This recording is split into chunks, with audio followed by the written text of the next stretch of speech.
There's a moment, maybe you know it, when life hits you with something hard. A betrayal, a failure, a loss you didn't see coming. And in that moment, your whole being tenses up. You resist. You tell yourself this shouldn't be happening. You replay the event. You blame yourself. You blame others. You spiral. But here's a question that might change everything. What if the pain isn't coming from the event itself, but from who you think is steering the boat? There's an ancient parable. It comes from the Taoist sage Zhuangzi, but it's been carried in Buddhist tradition for centuries. Imagine you're in a small boat, crossing a wide river. It's misty, quiet.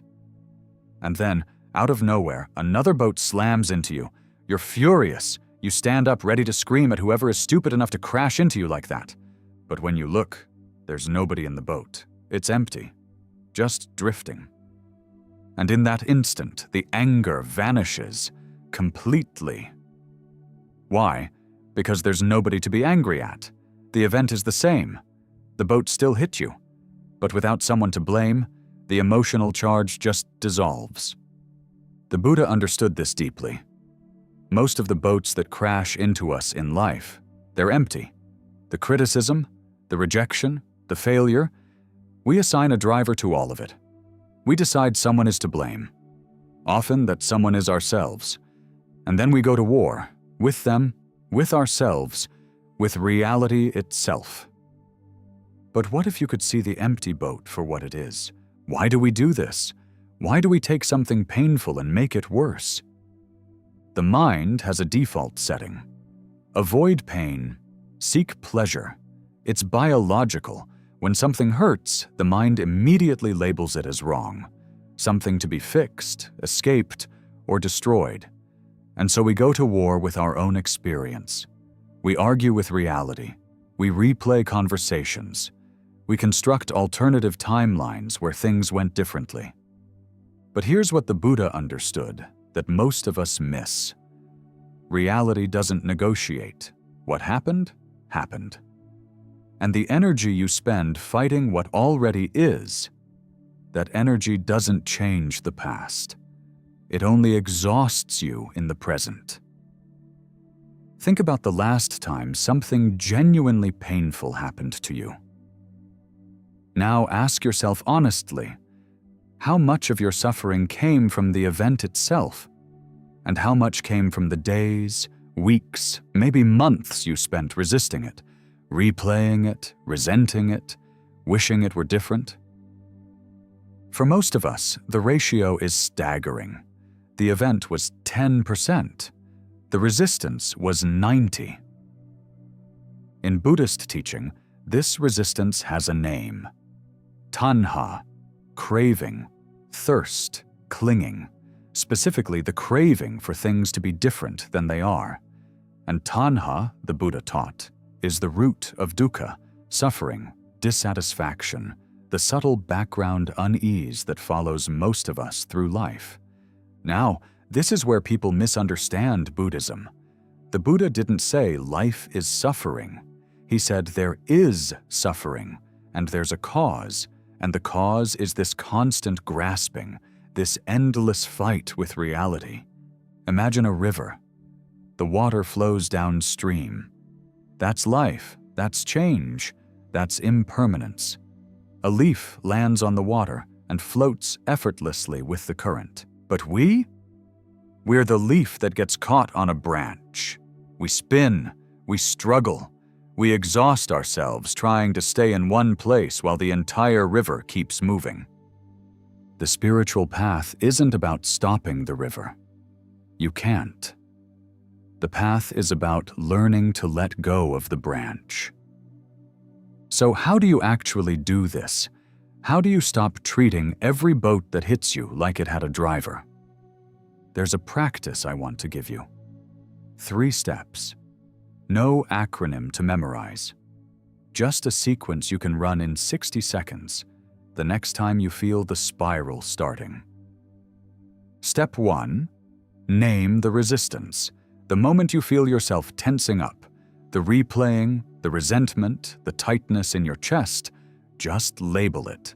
Silently say, "This is resistance. This is me shooting at an empty boat." That pause, that tiny gap between the feeling and the naming, that's already the beginning of freedom. Step 2. Release the physical grip. Now scan your body. Where are you holding this? Is your jaw clenched, your shoulders up by your ears, your fist tight around nothing? Find that point of tension and deliberately, physically, let it go. Drop your shoulders, unclench your hands, soften your belly. Take one full, slow exhale, longer than the inhale. The body and the mind are a loop. When you release the physical grip, the mental grip loosens too. Step 3. Say the release phrase. Once your body has softened, say this to yourself, silently or out loud. Let it be as it is. Not because you approve of what happened, not because you're giving up, but because fighting it hasn't worked, and you're ready to try something different. Let it be as it is. 5 words. Try them now. Feel the difference between gripping and allowing. Now, if you're finding this useful, if something here is landing, take a moment right now and save this video. Because the next time you're in the middle of a spiral and you can't remember how to get out, you'll want to come back to these 3 steps. And while you're at it, subscribe to Inner Anchor Wisdom so you don't miss the next one. All right, let's go deeper. Here's why this isn't just philosophy, it's neuroscience. When you resist a painful emotion, your amygdala, the brain's threat detector, actually gets louder. The resistance signals to your brain, "This is a threat, keep fighting." And the spiral deepens. But when you turn toward the feeling with curiosity instead of resistance, something shifts. The prefrontal cortex, the part of your brain responsible for awareness and regulation, comes online. And the amygdala quiets down. You're not suppressing the emotion, you're metabolizing it, processing it, letting it complete its natural cycle. The Buddha figured this out 2,500 years before brain scans existed. He saw that resistance itself is the source of most suffering, that the way out isn't through fighting harder, it's through turning toward the pain with mindful, compassionate awareness. There's a beautiful line from the Tibetan teacher Pema Chodron. She says, "Nothing ever goes away until it has taught us what we need to know. The pain you're running from, it has something to teach you, and it will keep following you, appearing in different forms, different relationships, different situations, until you finally stop running and turn around." So let's make this practical. The next time life crashes into you, and it will because you're human, here's what you do. First, pause. Just 5 seconds. Feel the impulse to react, to resist, to spiral, and don't follow it. See the empty boat. Second, run the 3 steps. Name the resistance. Release the physical grip.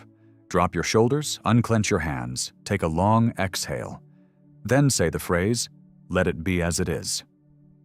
Third, ask yourself one question. What is this pain trying to teach me that I've been too busy fighting to learn? Because here's the paradox at the heart of Buddhist wisdom. When you stop fighting the pain, you don't become passive. You become powerful. You stop wasting energy on resistance and start using it for growth.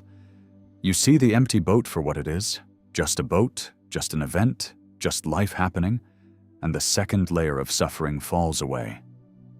The Buddha didn't promise a life without boats crashing into you. He promised the wisdom to see that most of them are empty. And that is real freedom. If this video spoke to you, leave a comment below.